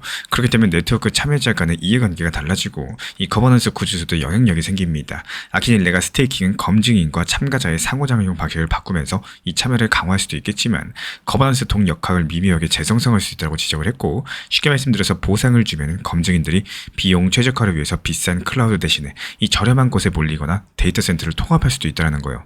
이런 것들이 리플 레저가 지금까지 유지해온 분산성과 중립성을 훼손하는 요인이 될 수가 있다는 거고 예를 들어가지고 보상이 생기면 검증인들이 비용을 줄이기 위해서 저가 하드웨어나 동일한 지역에 위치하게 될 것이라면서 이것이 리플 레저를 피하려는 중앙화 경영이라고 경고했습니다. 이게 요약드리자면요. 이 스테이킹은 쉬운 변화가 아니다라는 결론으로 이어집니다. 이 네이티브 스테이킹을 넣으려면 보상풀 마련되면서 공정이 분배되고 이 검증인 동기부여랑 처벌 메커니즘 같은 것들 처음부터 세심하게 재설계해야 되는데 이 과거부터 이어진 리플 레저의 간결하고 안정적인 철학들을 해치지 않으면서 과연 어떻게 보상을 돌릴지가 여기서 핵심 문제라는 거예요. 리플 CTO 데이비드 슈워츠 측에서는요. 이 스테이킹 도입과 관련해서 두 가지 혁신적인 아이디어를 제시했습니다. 먼저 첫 번째가 두 개의 계층 합의 모델인데요. 이번 아이디어에서는 리플 레저를 마치 두 개의 겹으로 나누는 것처럼 운영을 하고 이 외부 계층은 지금처럼 UNL 선정, 규칙 관리, 네트워크 설정을 담당을 합니다. 이 내부 계층에서는 보상이 주어지는 검증인 세트가 들어가고요.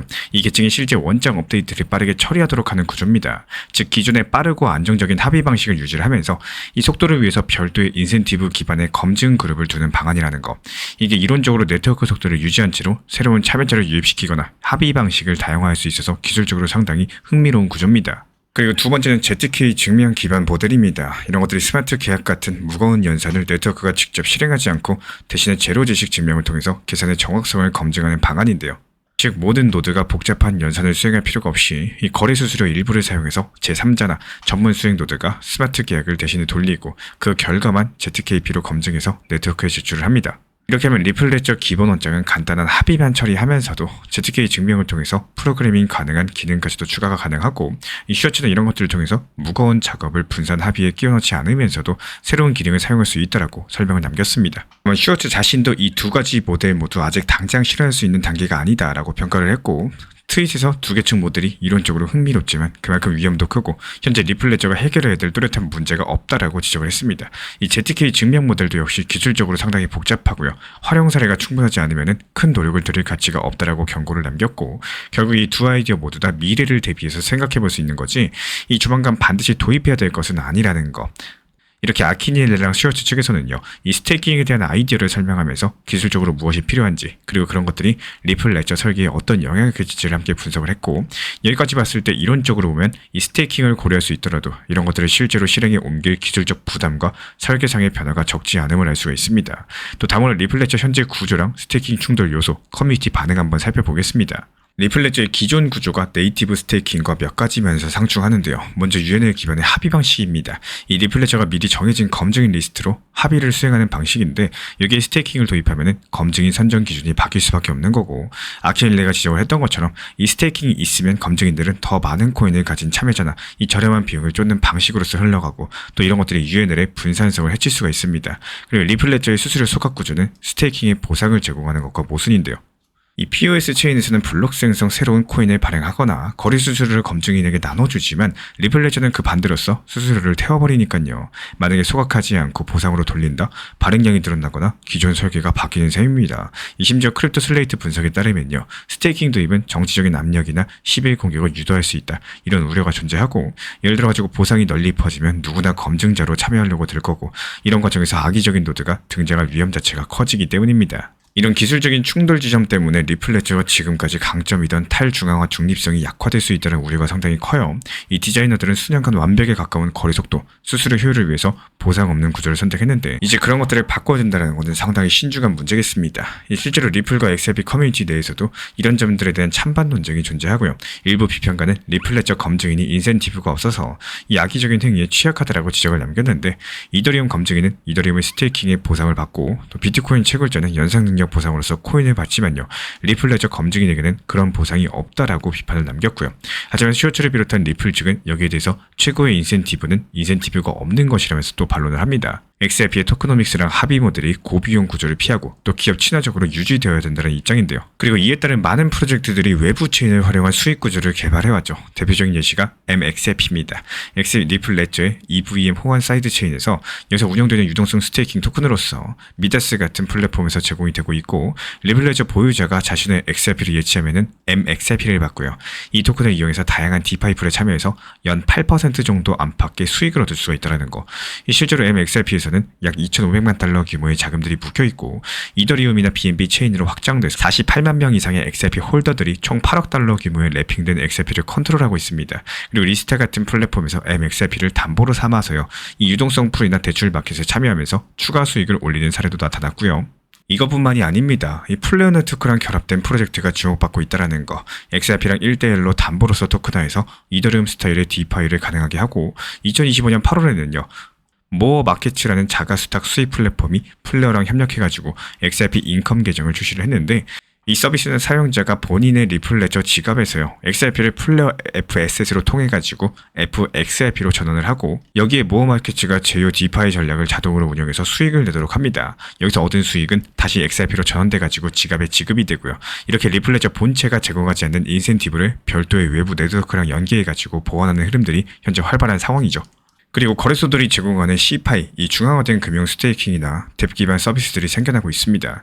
예를 들어서 업홀드의 플레어 프로그램이 대표적이죠. 이 XRP의 예치에 따른 이자라거나 보상 제공하면서 리플레저 내에서 활용이 되고 있고, 이런 시도들이 핵심 네트워크를 바꾸지 않고도 리플 보유자들의 수익을 얻을 수 있는 방법을 보여준다는 거. 이 결론적으로 리플레저 자체 생태계는 여전히 개발 초기 단계지만 현재 참여 가능한 주요 옵션들 외부 체인과 연계한 디파이 서비스에 집중이 되어 있습니다. 이런 흐름들이 인센티브는 리플레저는 스테이킹 같은 인센티브 구조를 지향하지 않는다라는 이 기존 원칙과 다르게 사실상의 방식을 통해서 보상을 재현하고 있는 셈이겠죠. 이 리플레저 네이티브 스테이킹이 실제로 도입된다? 그렇다면 우리 구독자분들 입장에서는 어떤 선택지가 생길지 한번 생각을 해볼게요. 현재로서 4가지 큰 축 기준으로 한번 말씀을 드려보도록 하겠습니다. 먼저 첫 번째가 리플레저 메인넷에 묶어두기입니다. 이 스테이킹이 도입되면요, 직접 리플레저 지갑에서 XRP를 예치해가지고 네트워크에 기여하고 보상을 받는 이런 방식들이 가능해질 수가 있습니다. 이런 경우에 지금처럼 거래 수수료를 그냥 소각하지 않으면서 일부를 스테이킹 리워드 풀로 돌린다면은 안정적인 이자를 얻을 수가 있겠죠. 리플 보유자들은 장기 보유하기를 걸으면서도 손쉽게 복리 이자를 누릴 수가 있을 겁니다. 실제로 사이드체인과 브릿지 활용하기입니다. 이 도입 전후를 막론하고 이미 많은 분들께서 자산을 옮겨가지고 수익을 얻고 계시죠. 예를 들어가지고 위에서 언급드린 MXRP, 플레어 FXRP, 이거는 오늘 영상에서만 다룬 게 아닙니다. 뭐 이전 영상 통해서도 지속적으로 말씀을 드린 바가 있었고, 근데 만약에 이 리플레저 메인넷의 수익률이 충분하지 않다라고 판단되는 경우에 사이드 체인에 투자했던 자금들은 굳이 옮기지 않아도 됩니다. 어떤 경우가 됐던 간에 이 주된 선택지는 직접 네트워크의 스테이킹, 그리고 외부 시스템 활용, 이렇게 나눌 수가 있는 거예요. 그리고 세 번째는 그냥 보유 전략을 유지하시는 겁니다. 이 스테이킹이 도입되더라도 당장 본인의 XRP를 묶어둘지 아니면 즉시 시장에서 거래할지는 그 상황마다 다르겠죠. 예를 들어가지고 어느 정도의 오퍼티가 필요한 시기라거나 높은 이자율이 매력적일 경우에 스테이킹이 유리하겠지만, 만약에 내가 단기적으로 이 XRP 시세가 급등할 것 같다면 스테이킹을 유의하는 방법도 있습니다. 일부 분들께서 이 당장 규제 이슈나 세금 문제 같은 것들 고려해서 규제가 명확해지면 그때부터 하겠다, 뭐 이런 입장들도 보이고 계세요. 그리고 네 번째로 대체 투자처 검토입니다. 스테이킹 기능이 결국에 도입되지 않거나 도입되더라도 낮은 수익률이 예상이 된다면은 여기서 투자자들은 다른 자산으로 이동할 요인이 커지겠죠. 이미 일부 XRP 홀더분들은 스테이킹 없는 XRP에는 의심이 든다라고 하면서 다른 코인이나 토큰으로 투자처를 분산하기도 하는데요. 충분한 보상률이 있어야 되고 이 네트워크 안정성도 유지가 돼야 되는데, 이게 부족하면 외부 디파이나 스테이킹 솔루션으로 투자자들이 눈을 돌릴 가능성이 높다는 거. 또 반대로 리플레저 스테이킹이 높은 이자율과 신뢰성을 제공한다? 그러면 기존의 외부에 있던 자금이 오히려 메인 체인으로 유입될 가능성이 있겠죠. 그렇다면 향후 시나리오를 한번 생각해 보겠습니다. 이 영상 서두에 말씀드린 아키넬이랑 데이비드 슈워츠가 논의를 공개한 것 자체가 지난 2023년 말부터 시작해서 2025년 말 이번까지 걸쳐서 나오고 있는 얘기인데, 이 실제 기술적인 로드맵이 나오려면 일정한 시간이 필요한 것도 사실이에요. 다만 이에 따른 기대감 자체가 XRP에 대한 관심을 높이면서 단기적으로 가격 상승의 촉매제가 될 수가 있다는 거. 그리고 중기 시나리오 봤을 때 기술적 검토 마무리되면서 리플레저 커뮤니티 내에서 이 개선 제안을 개발하는 단계가 진행될 수가 있겠습니다. 그렇다면 이에 따른 중기적으로 프로토콜 변경이 논의가 되고 여기서 테스트 내에서 실험이 이루어질 수도 있겠죠. 만약에 이런 과정들이 순조롭다면은 그때부터 본격적인 메인넷 업데이트 추진을 위해서 투표가 준비가 될 겁니다. 이때 실제 스테이킹 기능을 지원한다면은 여기서 우리 구독자분들께서도 언급드린 자금을 이동시킬 전략들 구체화하셔도 되는 거고, 3년 이상의 넓은 시각에서 바라보자면은 이 리플레저 스테이킹이 도입될지 여전히 불확실한 것도 사실입니다. 만약에 실제로 네이티브 스테이킹이 성공적으로 적용된다? 그렇다면 리플레저는 기존의 결제 송금 중심 네트워크에서 한 단계 진화한 모습이 분명히 될 거예요. 그렇다면 이때는 단순 개인들뿐만 아니라 이 기관 큰손 고래 보유자들이 XRP를 장기간 묶어두면서 이자를 얻는 이런 흐름들이 일반화가 되겠죠. 그렇다면 이에 따른 수요가 당연히 증가할 수밖에 없는 거고, 이 리플레저가 더욱더 글로벌 금융시장의 한 축으로 자리 잡을 가능성이 더 커질 수밖에 없겠습니다. 어찌됐든 중요한 거는 투자자들이 대비 태세를 갖추는 거겠죠. 스테이킹이 도입되면 유리하지만 그렇지 않더라도 외부 생태계에서 수익을 얻을 수 있는 방법들은 충분히 많이 존재합니다. 앞서 살펴본 것처럼 이 리플레저 커뮤니티는 이미 다양한 방법으로 XRP를 활용하고 있다는 거, 그리고 앞으로도 기술 변화가 더 커질 거고 이 시장 요구를 보면서 유연하게 대응하는 태도가 중요하다는 말씀 드립니다. 리플레저 스테이킹 논의가 아직까지 초기 단계인 것도 사실이지만요, 이런 과정에서 드러난 이런 기술적인 원칙과 커뮤니티 반응들 모두 중요한 인사이트를 제공하는 겁니다. 구독자분들께서도 리플레저의 변화 흐름들을 주시하시면서 이 본인의 투자 전략과 리스크 관리 방안들 미리 고민해 보시기를 권장드리고요. 만약에 이번 영상 시청하시면서 좀 이해 안 되시는 부분들이 있거나 관심 있는 부분들, 이 코인 신사 채널로 문의 주시면요, 제가 직접 답변 도움 드리도록 하겠습니다. 아무래도 최근에 XRP 하락장이다 보니까 이 기회는 늘 눈앞에 있었지만 우리가 보지 못했을 뿐이라는 거 점점 절실해지죠. 생각해보면 시장은 정말 아이러니합니다. 이 비싸게 올라가 있을 때 모두가 기회를 느끼고 또 싸게 내려와 있을 때는 모두가 불안감을 느낍니다. 지금 같은 시장이 대표적이죠. 하지만 정작 수익의 씨앗은 언제 심어지나요? 바로 남들이 불안해하고 공포 장세에서 가격이 하락해서 가격이 충분히 하락했을 때입니다. 우리가 늘 되풀이하는 실수는 단순해요. 올라갈 땐 자신감이 넘치고 내려갈 때 용기가 사라진다는 거. 그러다 보니까 기회는 늘 하락에 숨어 있었는데 우리는 항상 상승해서 그걸 찾으려고 합니다. 리플이 5,000원, 7,000원, 만원 이야기 나올 때 이미 많은 분들께서 이제 시작이냐라고 느끼기 시작하는 구간이고, 그 말은 곧 가격이 상당히 올라와 있다는 뜻이겠죠. 이런 말이 있습니다.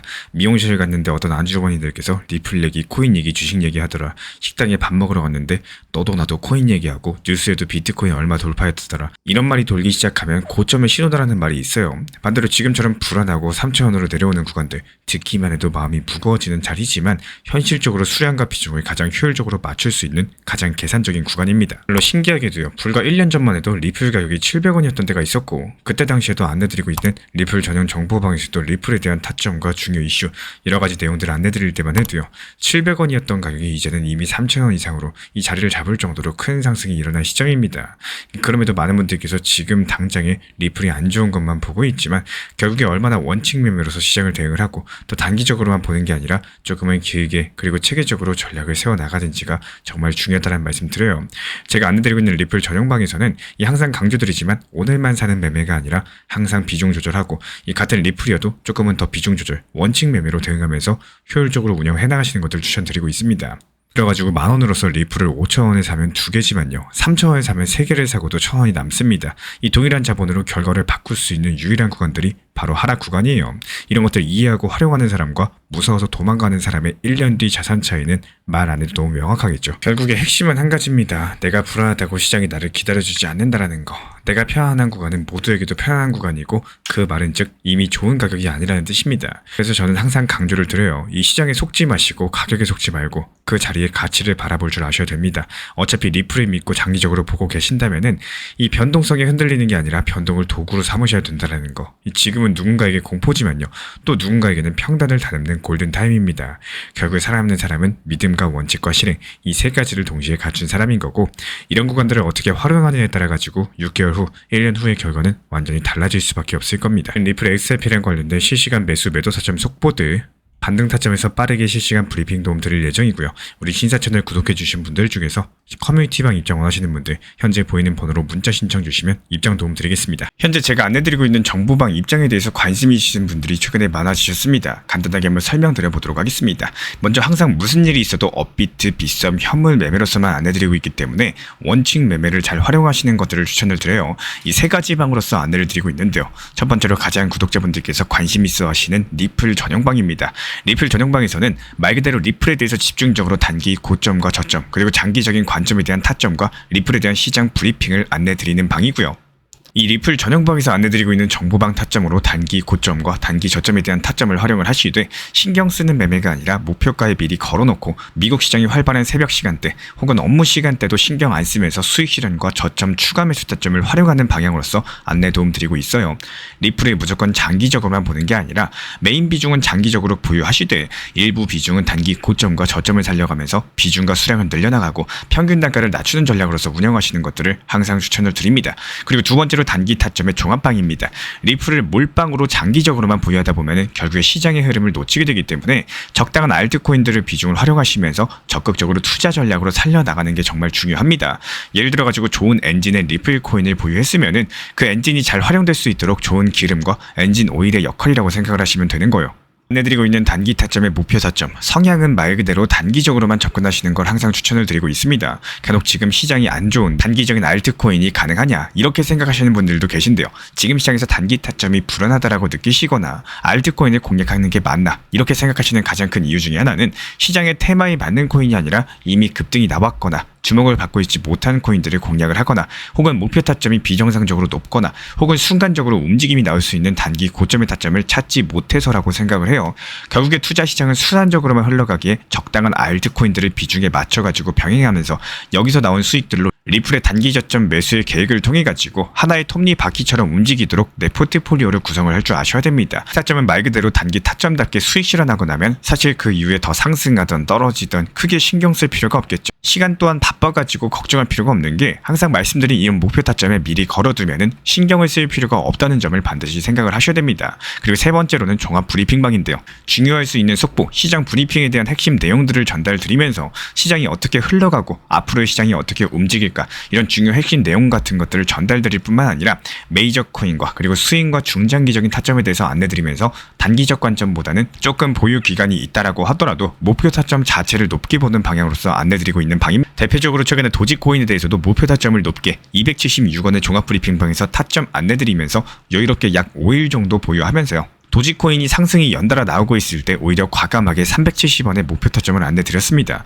이렇게 상승이 잘 나오고 있을 때는 대부분 여기서 더 오르는 게 아닌가 이렇게 생각을 하시는 분들이 많이 계시겠지만 항상 적당한 고점에서 수익 실현하는 것들을 목표로 잡는 게 정말 중요하다고 말씀을 드려요. 이렇게 세 가지 방 입장 안내드리고 있기 때문에 항상 업비트, 빗썸으로서 현물에 대해서 안내드리고 있습니다. 비중 조절과 원칙 매매를 통해서 일하거나 바쁜 와중에 신경 쓰시는 매매보다는요. 여유롭게 매도 걸어놓고 편하게 신경 안 쓰시면서 제대로 운영하시기를 추천을 드리겠습니다.